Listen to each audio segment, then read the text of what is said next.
ব্যাপারী, মতিউর রহমান তালুকদার, আমজাদ হোসেন, মোহাম্মদ, তারা আমাদের এখানে আগস্ট আন্দোলন হয়েছে।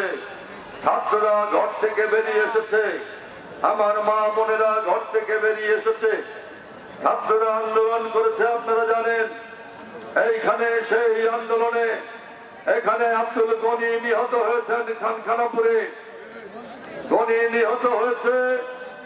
এইখানে আমাদের সোহানা আছে নাকি? এখানে সোহানা নামের মেয়েটির চোখে গুলি লেগেছে।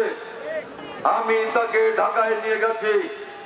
আওয়ামী লীগের কিছু লোক, কিছু দুর্বৃত্ত পুলিশের সহায়তায় সেদিন এই গোয়ালন্দর মোড়ে গুলি চালিয়েছে আমাদের ছাত্রদের উপরে, আমাদের কোমলমতি ছাত্র ছাত্রীদের উপরে গুলি চালিয়েছে। সেই গুলিতে সোহানা চোখ হারানোর উপায় হয়েছে। সেই গুলিতে এখানকার অনেক ছাত্র, অনেক ছাত্রী আহত হয়েছে। আর ঢাকায় আমাদের আব্দুল গনির একমাত্র সন্তান, তাকে পৃথিবী থেকে বিদায় নিতে হয়েছে পুলিশের ঝাঁঝালো একটি গুলিতে। বন্ধুরা আমার, তাই আমি আপনাদের বলি, আজকে বাংলাদেশ একটা নতুন জায়গায় এসে দাঁড়িয়েছি আমরা।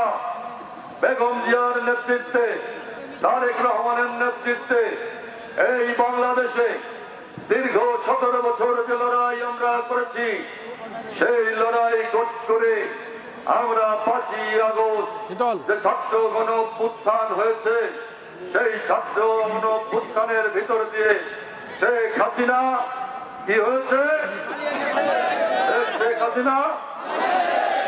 হাসিনা পালাইছে। শেখ হাসিনার পতন হয়েছে। শেখ হাসিনার পতন হওয়ার পর আজকে আমাদের নেতা জনাব তারেক রহমান 31 দফার কর্মসূচি দিয়েছেন।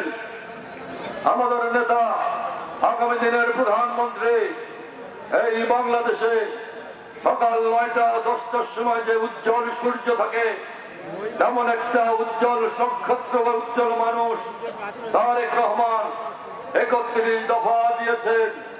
সেই 31 দফায় আজকে বাংলাদেশকে সংস্কার করতে হবে। বাংলাদেশকে নষ্ট করেছে শেখ হাসিনা। এখানকার বিচার বিভাগ, এখানকার শাসন বিভাগ, এখানকার পার্লামেন্ট, নির্বাচনী ব্যবস্থা সমস্ত কিছু ধ্বংস হয়েছে। আপনারা ভোট দিয়েছেন পার্লামেন্টে, ভোট দিতে পারেন নাই। একটা জবরদখলের গণতন্ত্রের নামে একটা জবরদখল চলেছে 17 বছর। মানুষ তার ভোট দিতে পারে নাই, মানুষ তার অধিকার প্রতিষ্ঠার জন্য কথা বলতে পারে নাই। আমার মসজিদের ইমাম ঘরে থাকতে পারে নাই, আমার কোন ছাত্র, আমার কোন ভাই ঘরে থাকতে পারে নাই। বাগানে ঝড়ে জঙ্গলে তাদের জীবন 17 বছর কাটিয়েছে। বন্ধুরা আমার, সব কিছু ভেদ করে আজকে আমরা এখানে এসে দাঁড়িয়েছি। আমি আপনাদের বলতে চাই যে নতুন সম্ভাবনা বাংলাদেশে দেখা দিয়েছে, যে নতুন সূর্য বাংলাদেশে উঠেছে। আজকে এটা আমাদের কাজে লাগাতে হবে না? আমাদের নেতা কয় দফা দিয়েছেন? 31 দফা। সেই 31 দফা বাংলাদেশকে মেরামত করার, ঠিক করা একটা কর্মসূচি।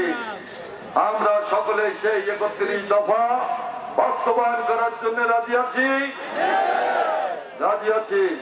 31 দফা আমাদের বাস্তবায়ন করতে হবে। একই সঙ্গে আমি আপনাদের বলি, স্থানীয়ভাবে আমাদের এই এলাকা দরিদ্র, আমাদের এই রাজবাড়ী এলাকা খুবই দরিদ্র একটা জায়গা, একটা পশ্চাৎপদ জায়গা। এখানে শিল্প কল কারখানা নাই বললেই চলে। আপনাদের এখানে একটা ইন্ডাস্ট্রি ছিল, গোয়ালন্দ টেক্সটাইল মিল। এই টেক্সটাইল মিল কি কারণে বন্ধ হয়ে গেল? আমি যখন এমপি ছিলাম, আমি তখন এটা খুলে দিয়েছিলাম, কিন্তু 17 বছরে এই টেক্সটাইল মিল কেন খুললো না আমার মাথায় ধরলো না। বহু মানুষ বেকার হয়েছে, বহু শ্রমিক বেকার হয়েছে। তারা আমার ওখানে গিয়ে তাদের অশ্রুপাত করেছে, চোখের পানি ঝেড়ে দিয়ে বলেছে মানুষ তাদের তাদের সংসার পরিবার পরিজন না খেয়ে থাকে। এই কারখানাটা বন্ধ হয়ে গেল। এই রাজবাড়ী জেলা দরিদ্র জায়গা, তাই আজকে নতুন করে ভাবতে হবে 31 দফার পাশাপাশি এই রাজবাড়িকে কিভাবে আমরা উন্নত করতে পারি। আমরা যারা ভোট নিতে আসি আপনাদের কাছে, আমরা ভোট নেই, কিন্তু তারপরে মানুষের কথা ভুলে যাই।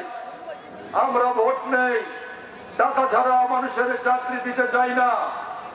আমরা ভোট নিয়ে মানুষের প্রতি দায়িত্ব পালন করি না। কিন্তু আমার নেতা তারেক রহমান স্পষ্ট বলেছেন, রাজনীতি করতে হবে দায়িত্বের সঙ্গে। রাজনীতি মানে মানুষের সেবা, রাজনীতি মানে আদর্শ, রাজনীতি মানে নীতিবোধ। রাজনীতি কোনো ব্যবসা বাণিজ্য নয়, রাজনীতি কোনো চাঁদাবাজি নয়, রাজনীতি কোনো টেন্ডারবাজি নয়। রাজনীতি হচ্ছে আমার এই বাংলাদেশের ওই দূর গ্রামে যে মা না খেয়ে বসে আছে, আমার এই এলাকার ওই দূর প্রান্তে যে মানুষটি আজকে অসহায় বিনা চিকিৎসায় মারা যাবার উপক্রম হয়েছে, সেই মানুষগুলোকে সাহায্য করার নাম হচ্ছে রাজনীতি। আমার নেতা তাই বলেছেন, 31 দফার ভিতর দিয়ে আমাদের এলাকাকেও আমাদের গড়ে তুলতে হবে। আমরা তাই বলেছি, এই এলাকার উন্নয়নের জন্য, এই এলাকার মুক্তির জন্য আমাদের এখানে পদ্মা সেতু আমাদের তৈরি করতে হবে। আপনারা পদ্মা সেতু চান? চান নাকি সবাই বলেন? এই ভয়ে আপনারা চান? সবাই আমরা পদ্মা সেতু চাই। জোরে একবার বলেন, পদ্মা সেতু চাই।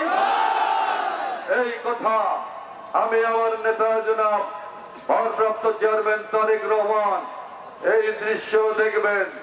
কয়েকদিন আগে, কিছুদিন আগে, 2-3 মাস আগে আমি তাকে বললাম, আমি আমাদের নেতাকে বললাম, আমাদের এই এলাকার নদী শুকিয়ে যায়, আমাদের এখানে নদীতে পানি থাকে না, উত্তাল পদ্মা শুকিয়ে আজকে কাঠ হয়ে গেছে।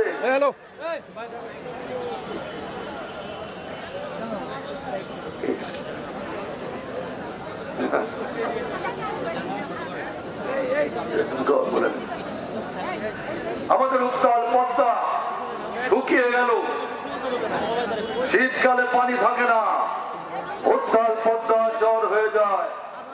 আর বর্ষাকালে এখানে বর্ষা হয়, নদীর কুল ভেঙে মানুষ সর্বশান্ত হয়ে যায়। আমি আমার নেতাকে বলেছি যে আমাদের এই এলাকা খুবই বিপদগ্রস্ত এলাকা। ভারত ফারাক্কা বাদ দিয়েছে, ভারতের ফারাক্কায় ভারত ফারাক্কা বাদ দিয়েছে। সেই বাদ দিয়ে ভারত পানি আটকে রাখে, আমাদের পানি দেয় না।